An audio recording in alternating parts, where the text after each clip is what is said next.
Carboxylic acid ओक्टेट। बच्चों ये देखिए क्या है, दिस वन इज,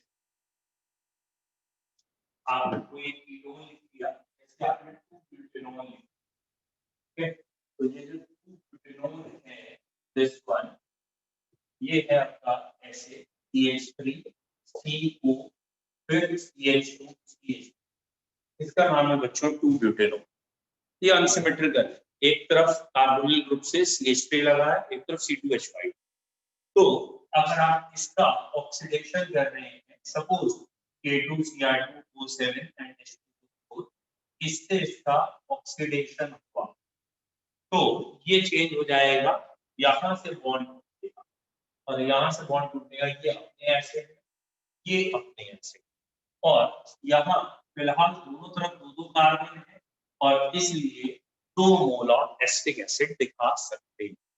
ठीक है, तो ये ग्रुप, ये जो CO ग्रुप था वो इधर से टूटा, यानी ये CO ग्रुप छोटे वाले के साथ मैच था, बड़े वाले से अलग।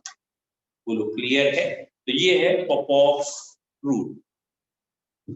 ठीक है बच्चों, एक नेम रिएक्शन भी ऑक्सीडेशन में, फिलहाल CBSE मैंने दे नहीं रखी, बट कॉम्पिटिशन में आती तो एक लाइन की बस बता देगा।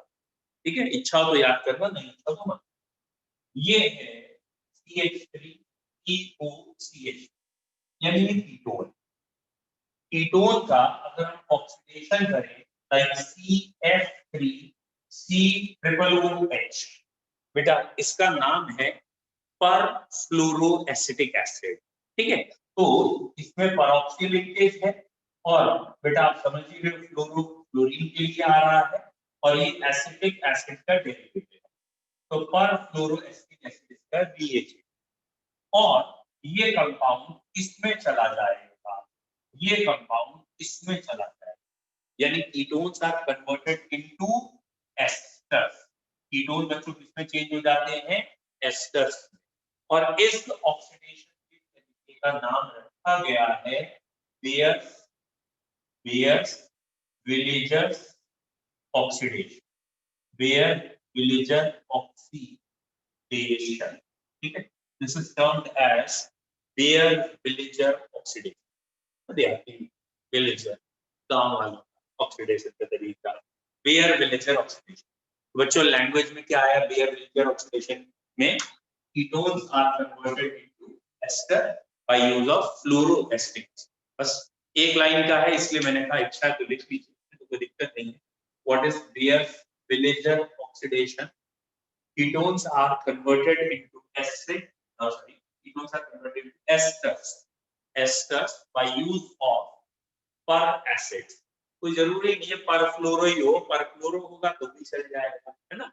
तो पर एसिड जो होते हैं वो एक अच्छे ऑक्सीडाइजिंग एजेंट होते हैं और ये बेयर-विलियर ऑक्सीडेशन कहलाता है। Ketones are oxidised to ester. ठीक है बच्चों, तो अब हमारी रिएक्शन होगी ऑक्सीडेशन, ये खत्म। आज की नेक्स्ट हेडिंग हम जो पढ़ रहे हैं उसका नाम लिखिए बेटा, एसिटिक एसिड में डबल O होता है ना, तो उसमें परऑक्सी लिंकेज तो होती है। जब ट्रिपल O हो गया तो एक लिंकेज कैसी हो गई? परऑक्सी लिंकेज। तो एक्चुअली में ये स्ट्रक्चर, यहाँ डबल बॉन्ड O हो गया, यहाँ OOH, तभी तो परऑक्सी लिंकेज आई। ठीक है, चलिए अब हम इसकी अलग से जो रिएक्शन स्टार्ट कर रहे हैं, पहली रिएक्शन आज हम लिख रहे हैं इसकी कैनी-ज़ारा। हेडिंग लिखते हैं CALLI, Canni, ZACANNI, ZARRO, Cannizzaro reaction. Cannizzaro reaction aldehydes की है बच्चों, और ये वो एल्डिहाइड्स देते हैं जिनके पास अल्फा हाइड्रोजन नहीं। ठीक है, ये कौन से एल्डिहाइड देते हैं? जिनके पास अल्फा हाइड्रोजन नहीं। लिखे पॉइंट करके, it is given by aldehydes which do not have alpha hydrogen। ये रिएक्शन कौन देता है? एल्डिहाइड देते हैं। क्या सारे एल्डिहाइड देते हैं? नहीं। कौन से एल्डिहाइड देते हैं? जिनके पास अल्फा हाइड्रोजन नहीं। It is given by those aldehyde which do not have alpha hydrogen. एक बार समझ लीजिए बच्चों, ये ग्रुप है एल्डिहाइड ग्रुप और इस ग्रुप से लगा हुआ कार्बन ये कहलाता है अल्फा कार्बन और ये हाइड्रोजन कहलाती है अल्फा हाइड्रोजन। तो अल्फा हाइड्रोजन तभी होगी जब अल्फा कार्बन होगा। तो इसके एग्जाम्पल हो गया फॉर्मल्डिहाइड। फॉर्मल्डिहाइड में एल्डिहाइड ग्रुप है लेकिन अल्फा कार्बन ही नहीं, तो अल्फा हाइड्रोजन कहां से आ गई? तो फॉर्मल्डिहाइड ये रिएक्शन देगा या बेंजल्डिहाइड ये रिएक्शन देगा। क्यों देगा भाई? बेंजल्डिहाइड ये स्ट्रक्चर है और यहाँ CHO लगा, ये तो हो गया फंक्शनल ग्रुप, ये हो गया अल्फा कार्बन। लेकिन बेटा इस अल्फा कार्बन से चारों वैलेंसी में कार्बन ही दिख रहा है, यहाँ डबल बॉन्ड से कार्बन, यहाँ सिंगल बॉन्ड से कार्बन, यहाँ भी कार्बन, मतलब इसके पास हाइड्रोजन नहीं है। देखने में 5-5 हाइड्रोजन है लेकिन वो 5 ये है, वो तो इकट्ठे करके लिखे गए हैं लेकिन वो एक साथ है। तो पॉइंट क्या है? फॉर्मल्डिहाइड और बेंजल्डिहाइड मेनली इन दोनों की ये मेन, ठीक है। एक्सेप्शन है इसका ये अभी आगे देखेंगे लास्ट में। ये एक्सेप्शन है कि ये कंपाउंड भी कैनिजारो रिएक्शन देता है जबकि अल्फा हाइड्रोजन है, तो वो एक्सेप्शन है, वो सिर्फ कंपटीशन के लिए, ठीक है। तो पहला पॉइंट क्या आया? Given by those aldehyde which do not have alpha hydrogen. बेटा एग्जांपल लिख लो, दैट इज फॉर्मल्डिहाइड, बेंजल्डिहाइड। और मेरे हिसाब से आपको समझ में आ गया होगा अल्फा हाइड्रोजन किसे कहते हैं। अल्फा हाइड्रोजन किसे कहते हैं? फंक्शनल ग्रुप से लगा हुआ कार्बन बच्चों अल्फा कार्बन, उस पे मौजूद हाइड्रोजन कहलाती है अल्फा हाइड्रोजन, ठीक है। अब रिएक्शन क्या है? ऐसे एल्डिहाइड जिनमें अल्फा हाइड्रोजन नहीं होती, ये देखा गया है जब इन्हें NaOH, KOH बेस के साथ हीट करते तो इनके दो मॉलिक्यूल रिएक्ट कर जाते हैं, एक ऑक्सीडाइज हो जाता है सॉल्ट ऑफ एसिड में, जैसे मैंने नाम ही ले लिया तो सोडियम एसिटेट, और एक रिड्यूस हो जाता है अल्कोहल। तो दो मॉलिक्यूल रिएक्ट करेंगे, एक का ऑक्सीडेशन हो जाएगा और एक का रिडक्शन। ऐसी रिएक्शन जिसमें एक ही चीज का ऑक्सीडेशन उसी चीज का रिडक्शन हो, ऐसी रिएक्शन केमिस्ट्री में कहलाती है डिसप्रपोर्शनेशन रिएक्शन। ये डिसप्रपोर्शनेशन रिएक्शन हुई, अपना ही ऑक्सीडेशन अपना ही रिडक्शन। जैसे हमने बेंजल्डिहाइड लिख के दिखाया, तो ये रहा बेंजल्डिहाइड के 2 मोल्स के लिए NaOH के साथ हीट किया। तो ये जरा ध्यान रखना, यहाँ बच्चे पता नहीं क्यों गलती करते हैं, यहाँ पे सही लिखते हैं, फिर पता नहीं क्यों उनके दिमाग में आता है या फिनॉल बना देते हैं, जबकि कार्बन कम थोड़ी हो जाएंगे। बेंजल्डिहाइड में 7 कार्बन है भाई, 6 बेंजीन के ऊपर वाला तो 7 कार्बन की जगह 6 कार्बन का फिनॉल बनाने लगते हैं। तो रिमेंबर 7 कार्बन का कंपाउंड या बेंजाइल अल्कोहल, ठीक है। तो बेटा लैंग्वेज क्या आ गई? 2 molecules of such carbonyl compound जिनके पास अल्फा हाइड्रोजन नहीं है, 2 molecules of such carbonyl compounds in presence of alkali, 2 molecules of such carbonyl compound in presence of alkali undergoes disproportionation reaction. 2 molecules of such carbonyl compound in presence of alkali undergoes disproportionation reaction. Okay, disproportionation. One oxidized to salt of acid. बेटा एक molecule oxidise हो जाएगा, one oxidized to salt of acid while other reduced to alcohol. बच्चों एक oxidise हो जाएगा salt of acid में और दूसरा रिड्यूस हो जाएगा बेटा अल्कोहल में। One oxidized to salt of acid while other reduced to alcohol. एक ऑक्सीडाइज और एक रिड्यूस हो जाएगा। One oxidized to salt of acid while other reduced to alcohol. ठीक है, one oxidized to salt of acid while other reduced to alcohol. आपने reaction लिख ली। अब बच्चों इसी में एक हो जाएगी क्रॉस एल्डोल कंडेंसेशन। बच्चों क्रॉस एल्डोल कंडेंसेशन क्या होगी? जब दोनों अलग अलग है, जैसे मैंने एक लिया है ये बेंजीन है ना, और एक लिया है ये बेंजीन, और इस बेंजाइड में नाइट्रो लगा है, इसमें कुछ नहीं लगा। अब मैं अगर इनकी एलिमेंट्स के साथ रिएक्शन करूंगा तो अगर आपको याद है नाइट्रो ग्रुप माइनस एम का ग्रुप होता है, वो एसिडिक ज्यादा होता है। तो जो भी ग्रुप माइनस आई या माइनस एम होंगे वो एसिडिक कैरेक्टर बढ़ा देंगे, और अगर ये एसिडिक कैरेक्टर बढ़ गया ये बन गया आपका एसिड, और जिसमें एसिडिक कम है वो बन गया आपका अल्कोहल। तो ऐसी एल्डोल कंडेंसेशन क्रॉस कहलाएगी जब दोनों अलग अलग चीजें, और ये डिस्प्रोपोर्शनेशन भी नहीं है, यहाँ तो इसका ऑक्सीडेशन हुआ है, इसका रिडक्शन, अलग अलग चीजें। ऐसे बच्चों एक आप चेक करिए क्या आपको क्लियर है कि मैंने एक ले लिया फॉर्मल्डिहाइड और एक ले लिया बेंजल्डिहाइड। अब एंडोल कंडेंसेशन करें तो बच्चों एसिडिक कैरेक्टर में फॉर्मिक एसिड बेंजोइक से भी ज्यादा एसिडिक होता है, और अगर फॉर्मिक एसिड ज्यादा एसिडिक है तो ये अल्कोहल, सॉरी, ये जो ज्यादा एसिडिक है उसका एसिड और जो कम एसिड है उसका अल्कोहल। तो अगर हमने दो अलग अलग ले लिए हैं, फॉर्मल्डिहाइड एक बेंजल्डिहाइड, कंडीशन एक ही है, दोनों कंपाउंडों के पास अल्फा हाइड्रोजन नहीं होना चाहिए, इनके पास अल्फा हाइड्रोजन नहीं है, ये बोलो बेटा क्लियर है? एक बार खाली कुछ चेक करते हैं, चेक होगा। चलिए लिख लीजिए पहले आप यहां तक।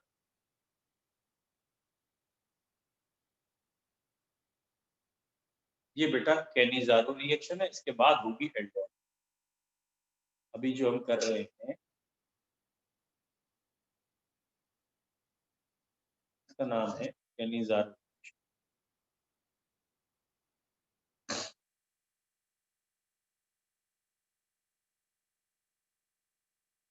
ठीक है,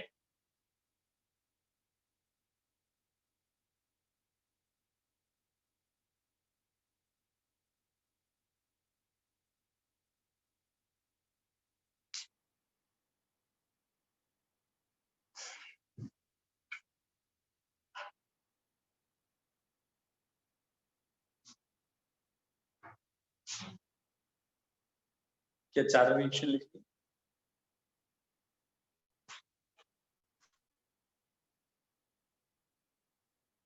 ठीक है बेटा,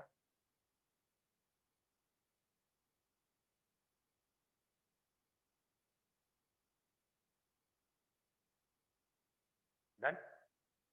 चलिए बच्चों, तो ये हुई कैनिज़ारो रिएक्शन, और इसमें एक स्टेप होता है जिसे कहते हैं हाइड्राइड आयन शिफ्ट, वो इसका स्लो स्टेप होता है, हाइड्राइड आयन शिफ्ट वाला स्टेप। तो सबकॉन्शियस माइंड में याद रखिए, नोट में जिसे हम कह सकते हैं लिख लेते हैं कि slowest step is hydride ion shift. इस रिएक्शन का स्लोएस्ट स्टेप कहलाता है हाइड्राइड आयन शिफ्ट। ठीक है, ये एक ऐसी रिएक्शन है इसमें कार्बन के दोनों आयन देखने को मिलते हैं, कैटाइन भी एनाइन भी। ठीक है, तो अगर याद करना चाहें तो लिखें, नहीं तो कोई दिक्कत नहीं है। और अगर OH ज्यादा कंसंट्रेटेड होता है तो डाई ऑक्स एनाइन, मतलब दो ऑक्सीजन दोनों पे माइनस चार्ज आ जाता है, तो die aux A9 is obtained. तो एक सबकॉन्शियस माइंड में रखिएगा, डाई ऑक्स एनाइन इसमें बनता है।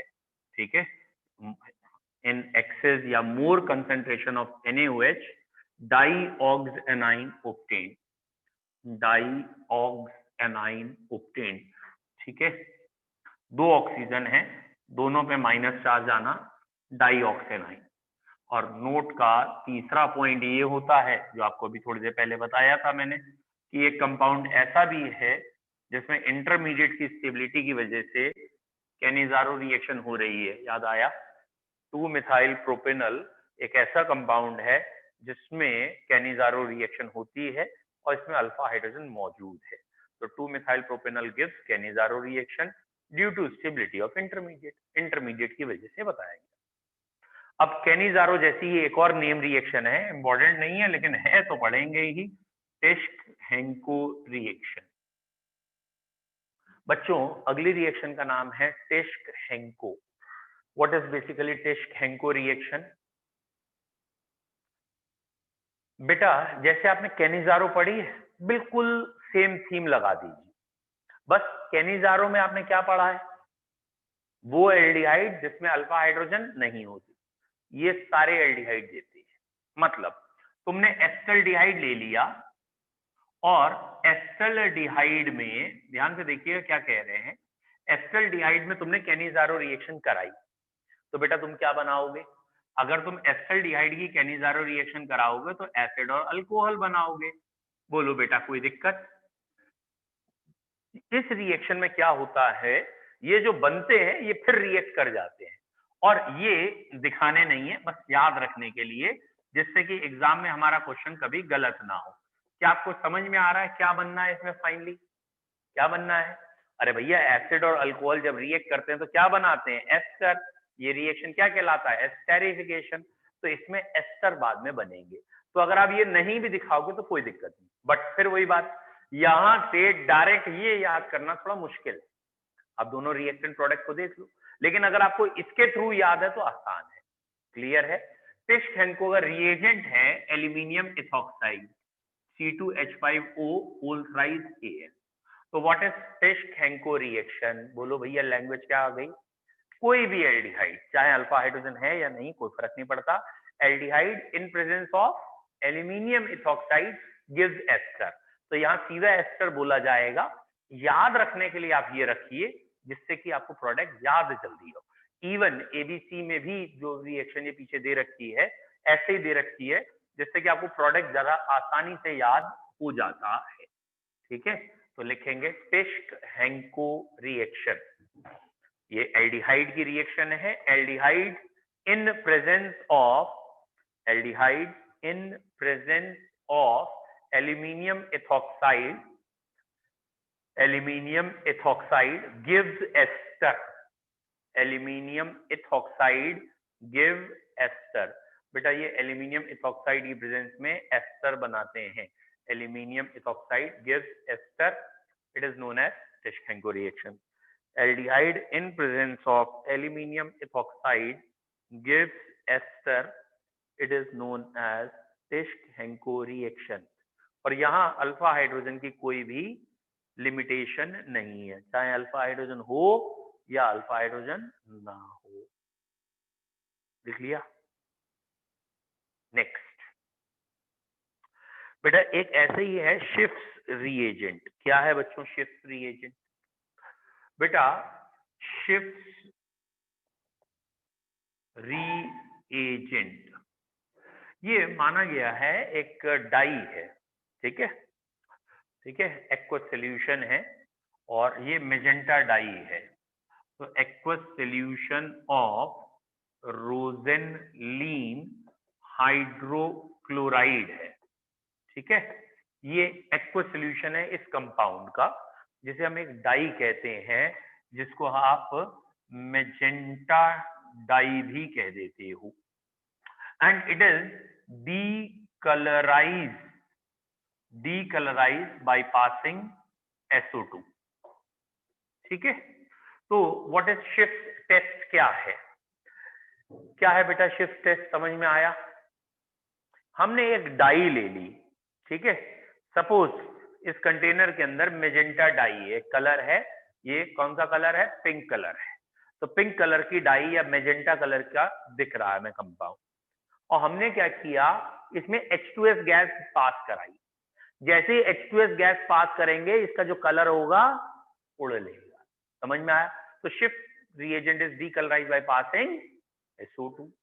ठीक, जैसे ही एल्डिहाइड इसमें डालते हैं तो एल्डिहाइड इसका पिंक कलर दोबारा रीस्टोर कर देते हैं, जबकि ये क्वालिटी कीटोन में नहीं है। तो aldehyde restore the pink colour of shift reagent. Shift reagent का अपना कलर पिंक ही है, लेकिन वो पिंक कलर उड़ा दिया इसने, तो इसका जो भी ये इम्पैक्ट है वो खत्म करने के लिए कौन आएगा बेटा? एल्डिहाइड। तो लिखें हेडिंग करके शिफ्ट रिएजेंट, उसमें लिखें पहला point aqueous solution of rosenylene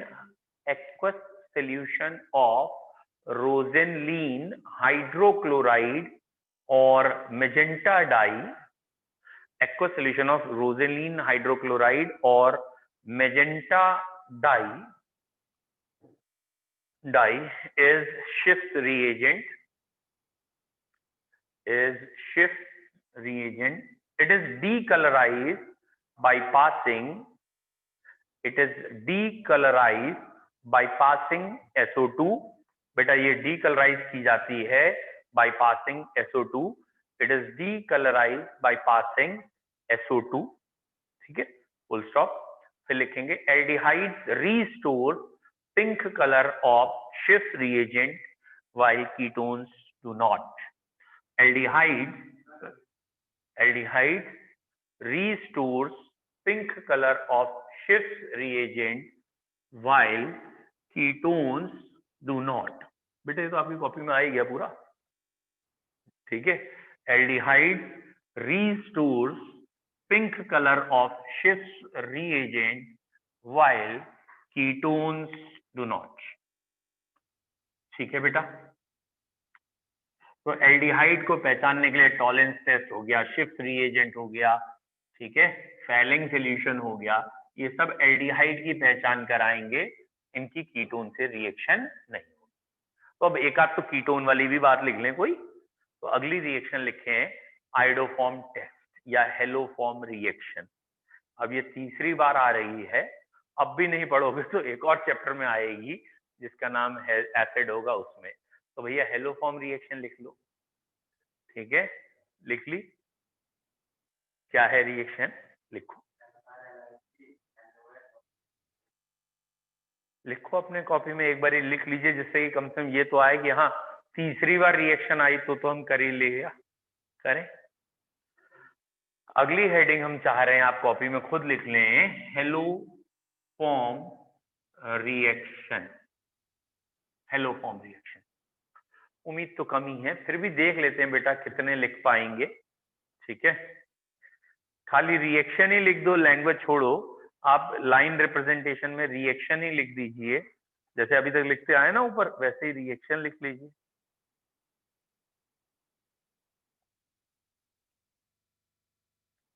ठीक है, तो जैसा हमें पहले मालूम था, एक आध बच्चा भी लिख ले बड़ी बात होगी. ठीक है, चलिए देखिए बेटा, कॉमन सेंस की बात करिए. हम चैप्टर पढ़ रहे हैं एल्डिहाइड कीटोन और उनकी केमिकल प्रॉपर्टी की बात कर रहे हैं. तो एल्डिहाइड कीटोन शब्द तो आना ही आना है ना, वो ही नहीं लिख रहे हैं. तो इसमें पहला पॉइंट था, it is given by those carbonyl compound which have CH3CHCO group. तो पहला पॉइंट आपको लिखना था, given by those carbonyl compound which have CH3CO group, that is among aldehyde only CH3CHO. Aldehyde में एक ही एल्डिहाइड रह गया जो ये रिएक्शन देगा, acetaldehyde. Among aldehyde only acetaldehyde. Aldehyde में एक ही एल्डिहाइड ये टेस्ट दे सकता है जिसका नाम है एसिटल्डिहाइड. वाइल या among aldehyde only acetaldehyde and methyl ketone. ये कंपाउंड कहलाएंगे बेटा मिथाइल कीटोन्स. मतलब एक तरफ CH3 है और एक तरफ R लगा है, ये मिथाइल कीटोन है. तो ये तो हुआ इसका पहला पॉइंट. ठीक है बेटा, दूसरा पॉइंट, ऐसे किसी कंपाउंड जिसमें ये ग्रुप लगा हो CH3CO और यहां आगे कोई ग्रुप लगा हो, चाहे H या R, ऐसे कंपाउंड की हेलोजन एंड एल्कली से रिएक्शन करते हैं. जैसे आयोडीन एंड NaOH बेटर है. क्यों बेटर है? क्योंकि ये एक येलो क्रिस्टल्स दे देगा आयोडोफॉर्म के. येलो क्रिस्टल्स सॉलिड है ना ये, तो बेटा सॉलिड को पहचानना आसान हो जाएगा, क्रिस्टल बनेंगे. तो आयोडोफॉर्म के क्रिस्टल बनने लगेंगे. और साथ में अगर आपने H लिया है तो HCOONA बन जाएगा, और अगर आपने R लिया है तो वहां पे RCOONA.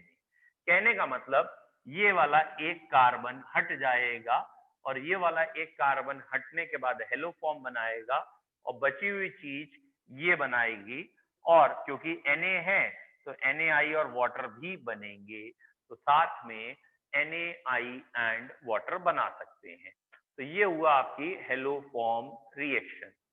तो आपको लिखना क्या है लैंग्वेज में, सच कार्बोनिल कंपाउंड। सच किसके लिए आया है, जो ऊपर लिख दिया है, जिनके पास मिथाइल कीटोन हो या ऐसी बातें।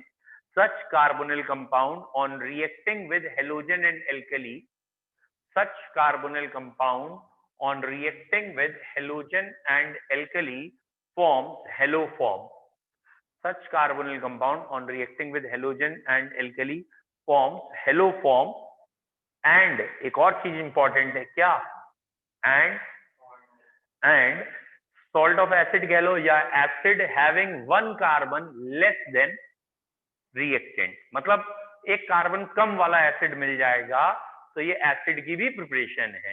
Such carbonyl compound on reacting with halogen and alkali forms haloform and acid या salt of acid having one carbon, salt of acid having one carbon less than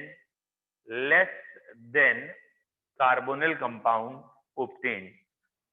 तो ये जरा ध्यान रखना है, एक कार्बन कम हो जाता है तो कई बार एक कार्बन कम का एसिड बनाने के लिए भी इसका यूज करते हैं। जैसे उन्होंने कोई रिएक्शन कह दी, ठीक है, जैसे मैं एनसीईआरटी की लिख दे रहा हूं, ये एनसीईआरटी ने रिएक्शन दे रखी है और इस रिएक्शन ऐसे बनाने के बाद ये कहा है, ठीक है, यहाँ H लिख दिया है उन्होंने, ठीक है, ये H है, ऑब्वियसली ये CH3 है, और इसकी रिएक्शन उन्होंने कहा है NaOI से करिए, ठीक है। NaOI का मतलब वही है NaOH एंड I2। तो जब आप इसके रिएक्शन करेंगे ना, तो ये एनसीईआरटी का ही तरीका है। तो यहाँ COONA लिख दीजिए, जो जहां बना है वहीं बने रहने दीजिए, बस ये वाला हट जाएगा और ये CHI3 में चला गया, ठीक है। कौन हट गया, CH3CO वाला CH3 ग्रुप हट गया, वो CHI3 में चला गया। बताइए बच्चों, कोई दिक्कत?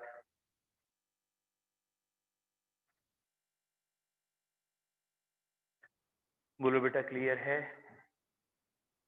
तो ये तीसरी बार हेलोफॉर्म आई है। ऑब्वियसली पहले हमने अल्काइल हैलाइड में पढ़ी थी हेलोफॉर्म, फिर हमने अल्कोहल में हेलोफॉर्म पढ़ी थी, क्योंकि अल्कोहल भी ये टेस्ट देते हैं। फिर आज हमने एल्डिहाइड कीटोन में हेलोफॉर्म पढ़ ली है, ठीक है, और एक बारी और पढ़ेंगे कार्बोक्सिलिक एसिड में। जैसे अभी आपने देखा ना, तीसरी बार में भी आपको याद नहीं आई, ठीक है, थर्ड टाइम आपने पढ़ी तब भी नहीं आपको याद थी। अब बेफिक्र रहिए, चौथी बार में भी आपको याद नहीं होगी, है ना। जब जो चीज 3 बार में नहीं आई और चौथी बार में कैसे याद आ जाएगी, है नहीं। लेकिन कोई बात नहीं, चिंता मत करो, आप बस आते रहो, मैं आपको ऐसे जलील करता रहूंगा और जलील होते होते एग्जाम में याद आ जाएगी, मतलब फाइनल एग्जाम तक पहुंचते पहुंचते आपको ये रिएक्शन याद हो जाएगी, है ना। अब वो है कहीं तो पहले से सोच के बैठे बोले हम सीखने गए, हमारे माँ बाप नहीं सुधार पाए और जलील तो हम बचपन से हो रहे हैं, है ना। बोले हम तो होते रहते हैं, हमें कोई फर्क नहीं। और वो तो बड़ी अच्छी सी बातें करते हैं, कहते हैं टीचर, माँ बाप, ये सब हमारे गुरु हैं, पेरेंट्स हैं, हमारे अच्छे के लिए कह रहे हैं, इनकी बातों को हम बुरा ही नहीं मानते। तो हमें लगता ही नहीं आप हमें जलील कर रहे हो, हमें लगता बस हमारा और आपकी मोहब्बत है, प्रेम है, बस आप तो प्यार करते हो हमें, ठीक है ना। चलो लौट के आओ, अगली रिएक्शन लिखते हैं, एल्डोल कंडेंसेशन। अगली रिएक्शन का नाम है भैया एल्डोल, और ये है एक तरह का कंडेंसेशन, ठीक है। What is aldol condensation? बच्चों नाम से ही पता लग रहा है, ये जो एल्डोल वर्ड है ये इटसेल्फ कंजंक्शन, मतलब दो वर्ड मिला के बना हुआ है, एल्डिहाइड और अल्कोहल, कीटोन और अल्कोहल भी चलेगा। तो व्हाट इज एल्डोल कंडेंसेशन? पहला पॉइंट है, ये रिएक्शन वो कार्बोनिल कंपाउंड देते हैं, बेटा ध्यान से देखना, अब की मैंने कार्बोनिल लिखा है, ना कि खाली एल्डिहाइड या कीटोन, कोई भी दे सकता है जिसके पास अल्फा हाइड्रोजन हो। तो ये रिएक्शन कौन देगा? Which have alpha hydrogen.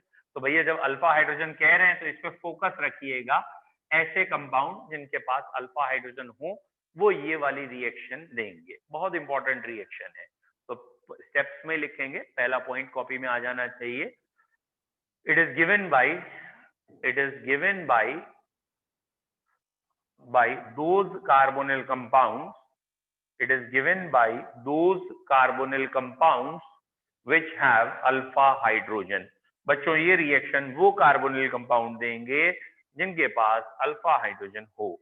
It is given by those carbonyl compound which have alpha hydrogen. ठीक है. अच्छा बच्चों, दूसरा पॉइंट, कंडेंसेशन का मतलब समझते हो? कंडेंस होना समझते हो ना, जैसे पानी की वेपर्स ऊपर आ रही हैं, बर्तन रोगा, कंडेंस इकट्ठा हो जाना.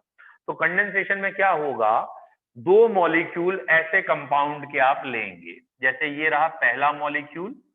ध्यान से देखिए, पहले मॉलिक्यूल में कार्बोनिल ग्रुप को हमने फोकस किया है, अल्फा हाइड्रोजन को नहीं किया है. और ये रहा दूसरा मॉलिक्यूल, जानबूझ के हमने लिखा ऐसे है कि आपको साफ दिख जाए, दूसरे कार्बोनिल कंपाउंड की अल्फा हाइड्रोजन इंपॉर्टेंट है. तो दो मॉलिक्यूल, दो कार्बोनिल ग्रुप, लेकिन दोनों का कार्बोनिल नहीं चाहिए, एक का कार्बोनिल चाहिए और एक की अल्फा हाइड्रोजन. तो होता क्या है, जैसे ही एल्कली यानी बेस आता है 50% NaOH या ऐसा, तो ये NaOH सबसे पहले इस H को अटैक करके हटा देता है. तो एक कॉमन सेंस है, NaOH का OH आया और H चला गया तो क्या आ गया, बोलो, वाटर बन गया. और यहाँ पे कौन सा चार्ज आ गया, माइनस. जब ये H प्लस ले गया OH तो ये माइनस आ गया ना.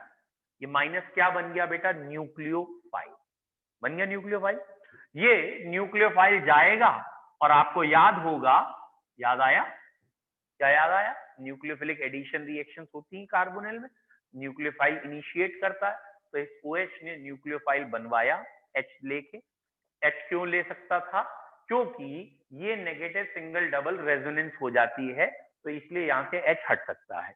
तो ये अल्फा हाइड्रोजन ही क्यों हटाता है, तो उसका रीजन है कि ये alpha hydrogen is acidic in nature, इसलिए ये H हट गया. अब ये नेगेटिव चार्ज यहाँ गया, और नेगेटिव चार्ज यहां जाने के बाद अगर आपको दिख गया हो तो ये चीज आ गई बच्चों, है ना. और ऑब्वियसली कैटलिस्ट जिस चीज को पहले लेता है लास्ट स्टेप में दे देगा, तो ये H लास्ट स्टेप में यहाँ के जुड़ जाएगा. और ये जो कंपाउंड तुम्हारे सामने दिख रहा है, जिसमें अल्कोहल भी है और एल्डिहाइड भी है, इसको एल्डोल कहते हैं. और वैसे इसका सही भाषा में मतलब है बीटा हाइड्रोक्सी कार्बोनिल कंपाउंड. बेटा, बीटा हाइड्रोक्सी कार्बोनिल कंपाउंड बोलने का क्या मतलब है, ये फंक्शनल ग्रुप है, ये अल्फा कार्बन है, ये बीटा, बीटा पे OH आना चाहिए, तो ये चीज आपकी कहलाएगी beta hydroxy carbonyl compound. And बेटा it is known as aldol, and this reaction is known as aldol condensation. अब होता क्या है, ये अनस्टेबल है, जैसे इसे हीट करते हैं तो यहां से वाटर निकल जाता है, तो OH यहां से, H यहां से, और बेटा वाटर निकलने पर ये जो बना है इसका नाम रखा गया है alpha beta unsaturated carbonyl compound. Water निकलने पे जो बना है इसका क्या नाम है, alpha beta unsaturated carbonyl compound. तो ये alpha beta unsaturated carbonyl compound final product होता है. ठीक है, लिखे हैं लैंग्वेज में. आपने पहला पॉइंट लिखा था, carbonyl compound having alpha hydrogen undergoes aldol condensation या गिव्स एल्डोल कंडेंसेशन. दूसरा मॉलिक्यूल, दूसरा point, in presence of alkali such carbonyl compound, in presence of alkali comma two molecules of such carbonyl compound, in presence of alkali two molecule of such carbonyl compound, दो molecule ऐसे carbonyl compound के, in presence of alkali two molecule of such carbonyl compound condenses to give, बेटा condense होंगे और क्या मिलेगा, condenses to give, very good, लिखे beta hydroxy carbonyl compound. बेटा कंडेंस होके बनेगा beta hydroxy carbonyl compound named as aldol. Beta hydroxy carbonyl compound named aldol, which on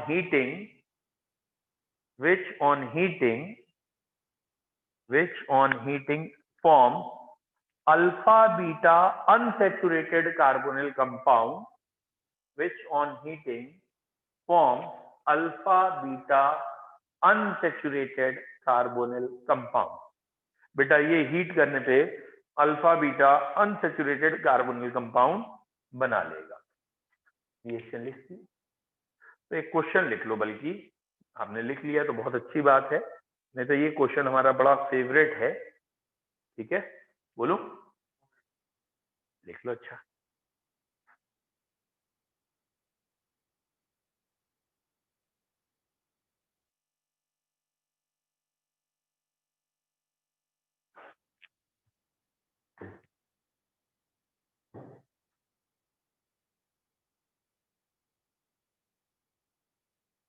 बोला जाए। बच्चों ये क्वेश्चन है कन्वर्जन का, और ये बहुत इंपॉर्टेंट कन्वर्जन है। कन्वर्ट इथाइल अल्कोहल टू, आपको कहा गया है कन्वर्ट इथाइल अल्कोहल, जिसे इथेनॉल भी कहते हैं, टू इथाइल अल्कोहल से कन्वर्ट करना है इन 5 कंपाउंड में। पहला बेटा, पहला है 3 हाइड्रोक्सी ब्यूटेनल। दूसरा है but 2 in 1 Al, ब्यूट 2 in 1 al. अगला है but 2 in 1 oic acid, but 2 in 1 oic acid. अगला है 2 ब्यूटेनॉल, नहीं एक मिनट सॉरी, 2 नहीं 1 ब्यूटेनॉल, 1 ब्यूटेनॉल, 1 ब्यूटेनॉल। और अगला है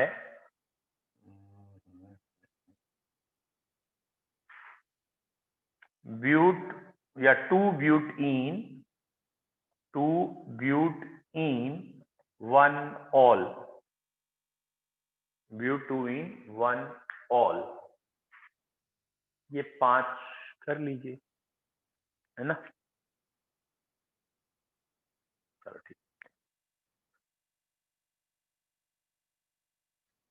है।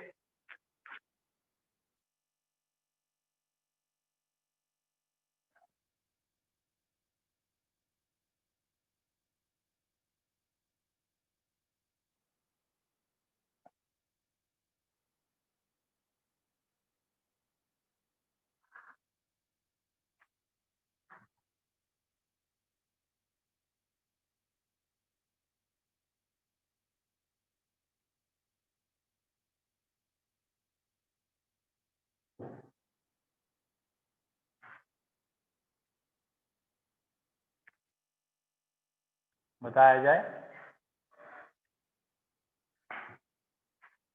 बेटा ये आंसर जो है अभी हमने बोर्ड पे लिखा हुआ था, मिटा दिया दोबारा लिखने के लिए। ये होता है बेटा इथेनॉल CH3CH2OH। इसको red hot copper at 573 kelvin heat करें तो ये एल्डिहाइड पे रिएक्शन रुक जाती है। इस प्रोसेस को कहते थे डिहाइड्रोजिनेशन। तो ये इथेनॉल से एल्डिहाइड बना। और अभी आपने पढ़ा है इसकी एल्डोल कंडेंसेशन कर दें, इसकी एल्डोल कंडेंसेशन करते हैं तो 2 मॉलिक्यूल जुड़ते हैं और ये प्रोडक्ट बनता है। देखिए बेटा, ये आपका 3 हाइड्रोक्सी ब्यूटेनल बन गया। तो जो हमें पहला प्रोडक्ट बनाना था वो यहां से बना है 3 हाइड्रोक्सी ब्यूटेनल। इसके बाद उन्होंने कहा ब्यूट 2 इन 1 अल, और अगर हम इसे हीट करेंगे तो ये डबल बॉन्ड आ जाएगा, और डबल बॉन्ड आने पे ये आ गया ब्यूट 2 इन 1 अल। इसके बाद उन्होंने हमसे कहा है ब्यूट 2 इन 1 ओइक एसिड। कल ही आपने पढ़ा है या लास्ट टर्न पे टॉलेंस रीएजेंट, तो आपको याद होगा टॉलेंस रीएजेंट डबल बॉन्ड को इफेक्ट नहीं करता और एल्डिहाइड को एसिड में चेंज करता है। तो ये आ गया ब्यूट 2 इन 1 ओइक एसिड। अगला उन्होंने कहा है 1 ब्यूटेनॉल, है ना। 1 ब्यूटेनॉल कहने का मतलब ये है कि ऐसा कोई रिएजेंट लें जो डबल बॉन्ड को हटा दे और इसे अल्कोहल बना दे। तो 1 ब्यूटेनॉल बनाने के लिए हाइड्रोजन N निकल ले लीजिए, जिंक एंड HCl ले लीजिए, तो ये अल्कोहल बन जाएगा और डबल बॉन्ड भी हट जाएगा। आखिरी उन्होंने कहा है ब्यूट 2 in 1 ऑल, मतलब इसे आप अल्कोहल बनाइए लेकिन डबल बॉन्ड हटना नहीं चाहिए। NaBH4 या LiAlH4 डबल बॉन्ड को डिस्टर्ब नहीं करते और एल्डिहाइड को अल्कोहल बना देते हैं। तो इस मेथड में आप देखें कार्बन बढ़ भी रहे हैं। इथेनॉल में 2 ही कार्बन थे, पहले एल्डिहाइड था और फिर इसमें सारे प्रोडक्ट बन सकते। कर लीजिए बेटा।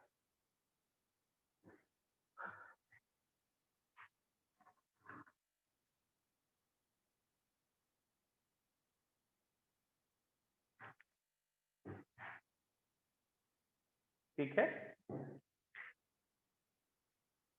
थोड़ी सी एल्डोल की प्रैक्टिस और करेंगे पहले हम, ठीक है, लेकिन आज का टाइम हो गया है तो हम थोड़ा सा एल्डोल में और महारत चाहेंगे क्योंकि एल्डोल एक इम्पॉर्टेंट रिएक्शन है। ठीक है, फिलहाल आज कैनिजारो हो गई, शिफ्ट हो गया और बेयर विलेजर ऑक्सीडेशन हुआ है, टिश हेंको रिएक्शन हुई है और साथ में एल्डोल। ठीक है, तो एल्डिहाइड कीटोन एंड एसिड जो चैप्टर है उसमें मान के चलिए आपका aldehyde and ketone towards finish है, टुवर्ड्स। तो कल एक बार एनसीईआरटी में देख लेंगे, एल्डोल की थोड़ी और मेहनत कर लेंगे, फिर एसिड, फिर ये चैप्टर खत्म। चलो।